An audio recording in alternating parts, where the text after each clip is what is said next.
তোমার এই হৃদয় আজ আমাদের সবাইকে স্মরণ করিয়ে দেয়, যদি তুমি বাঁচতে চাও তাহলে এই দেশ ছেড়ে পালাও।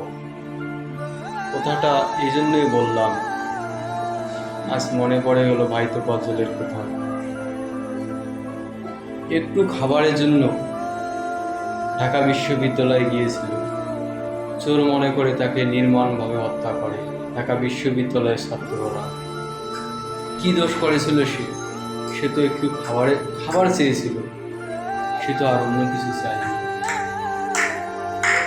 তাই কবি রবীন্দ্রনাথ ঠাকুর বলেছেন, মূর্খের দেশে কিসের আবার বিশ্ববিদ্যালয়। সেই কথাটা আজকে স্মরণ হলো। তোমার এই হৃদয় আজ আমাদের সবাইকে স্মরণ করিয়ে দেয়, যদি তুমি বাঁচতে চাও তাহলে এই দেশ ছেড়ে পালাও। কথাটা এই জন্যই বললাম।